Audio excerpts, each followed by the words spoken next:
നേർവീഥി. Evangelist Kunjumon Thottappally ഇപ്പോൾ ദൈവവചനം പങ്കുവയ്ക്കുന്നു. ശ്രദ്ധിച്ചാലും.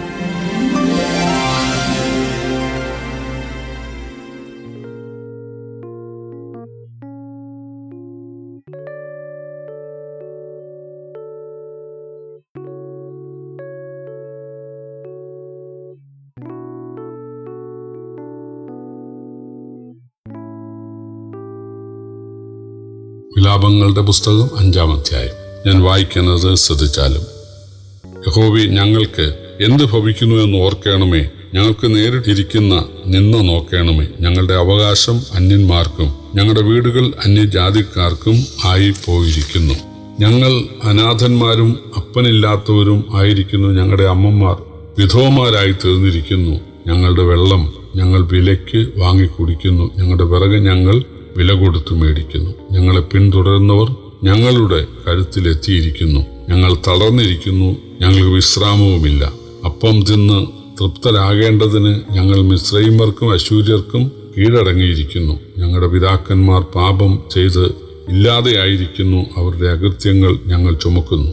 ദാസന്മാർ ഞങ്ങളെ ഭരിക്കുന്നു. അവരുടെ കയ്യിൽ നിന്ന് ഞങ്ങളെ വിടുവിപ്പാൻ ആരുമില്ല. മരുഭൂമിയിലെ വാൾ നിമിത്തം പ്രാണഭയത്തോടെ ഞങ്ങൾ ആഹാരം ചെന്ന് കൊണ്ടുവരുന്നു. ക്ഷാമത്തിന്റെ കാഠിന്യ നിമിത്തം ഞങ്ങളുടെ ത്വക്ക് അടുപ്പ് പോലെ കറുത്തിരിക്കുന്നു. അവർ സിയോനിൽ സ്ത്രീകളെയും യഹൂദ പട്ടണങ്ങളിൽ കന്യകമാരെയും വഷളാക്കിയിരിക്കുന്നു. അവൻ സ്വന്തം കൈകൊണ്ട് പ്രഭുക്കന്മാരെ തൂക്കിക്കളഞ്ഞു. വൃദ്ധന്മാരുടെ മുഖം ആദരിച്ചതുമില്ല. യൗവനക്കാർ തിരികലി ചുമക്കുന്നു. ബാലന്മാർ പിറകു ചുമടും കൊണ്ട് വീഴുന്നു. വൃദ്ധന്മാരെ പട്ടണവാതുക്കലും യൗവനക്കാരെ സംഗീതത്തിലും കാണുന്നില്ല. ഞങ്ങളുടെ ഹൃദയ സന്തോഷമില്ലാതെയായി ഞങ്ങളുടെ നൃത്തം വിലാപമായി തീർന്നിരിക്കുന്നു. ഞങ്ങളുടെ തലയിലെ കിരീടം വീണുപോയി. ഞങ്ങൾ പാപം ചെയ്യുകൊണ്ട് ഞങ്ങൾക്ക് അയ്യോ കഷ്ടം. ഇതുകൊണ്ട് ഞങ്ങളുടെ ഹൃദയത്തിന് രോഗം പിടിച്ചിരിക്കുന്നു. ഇത് നിമിത്തം ഞങ്ങളുടെ കണ്ണ് മങ്ങിയിരിക്കുന്നു. സിയോൻ പർവ്വതം ശൂന്യമായി കുറുക്കന്മാർ അവിടെ സഞ്ചരിക്കുന്നത് കൊണ്ട് തന്നെ. യഹോവേ, നീ ശാശ്വതനായും നിന്റെ സിംഹാസനം തലമുറ തലമുറയായിരിക്കുന്നു. നീ സദാകാലം ഞങ്ങളെ മറക്കുന്നതും ദീർഘകാലം ഞങ്ങളെ ഉപേക്ഷിക്കുന്നതുമെന്ത്? യഹോവേ, ഞങ്ങൾ മടങ്ങി വരേണ്ടതിന് ഞങ്ങളെ നിങ്കിലേക്ക് മടക്കി വരുത്തണമേ. ഞങ്ങൾക്ക് പണ്ടത്തെ പോലൊരു നല്ല കാലം വരുത്തണമേ. അല്ല, നീ ഞങ്ങളെ അശേഷം തിരിച്ചു കളഞ്ഞിരിക്കുന്നുവോ?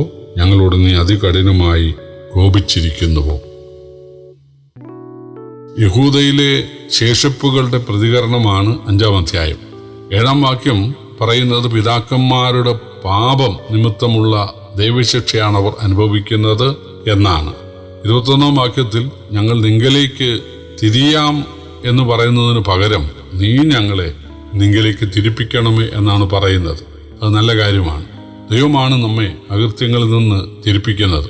അപ്പോസ്തലപ്രവൃത്തി 3:26 വായിക്കുന്നത്, ദൈവം തന്റെ ദാസനായ യേശുവിനെ എഴുന്നേൽപ്പിച്ച് ഓരോരുത്തനെ അവനവന്റെ അകൃത്യങ്ങളിൽ നിന്ന് തിരിപ്പിക്കുന്നതിനാൽ അവരെ അനുഗ്രഹിക്കേണ്ടതിന് അയച്ചിരിക്കുന്നു എന്നാണ്.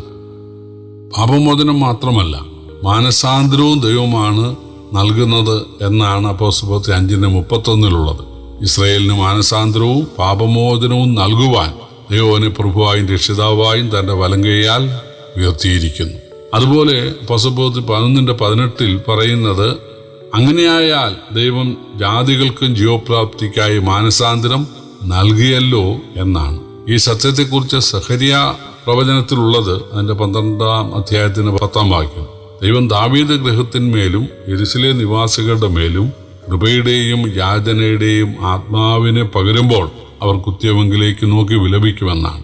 ഏകജാതനെക്കുറിച്ച് എന്ന പോലെയും ആദ്യജാതനെക്കുറിച്ച് എന്ന പോലെയും അവർ കരയുമെന്നാണ്. ദൈവത്തിങ്കിലേക്ക് നോക്കി.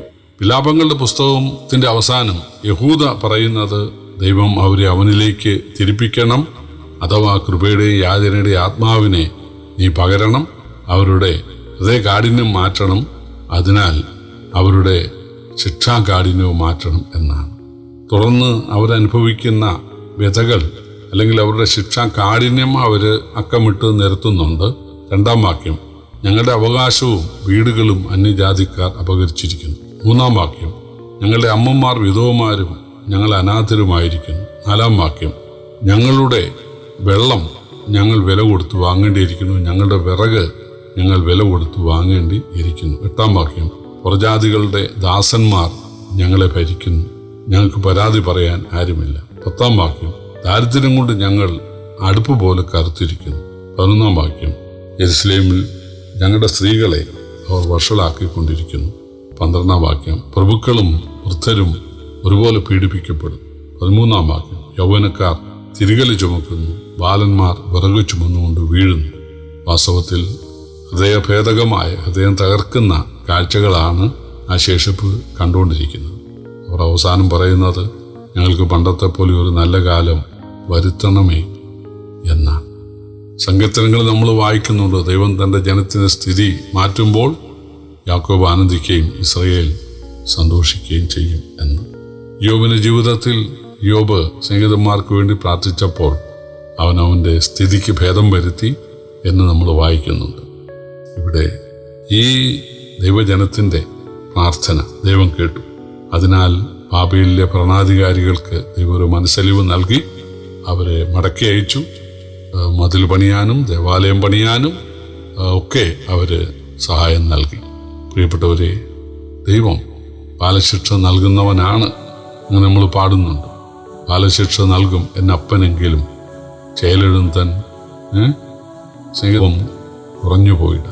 തീർച്ചയായിട്ടും ദൈവം ബാലശിക്ഷ നൽകുമെങ്കിലും അനുദപിച്ചാൽ, കരഞ്ഞാൽ, ദൈവത്തെങ്കിലേക്ക് മടങ്ങി വന്നാൽ നല്ല കാലം ദൈവം നമുക്ക് തരും.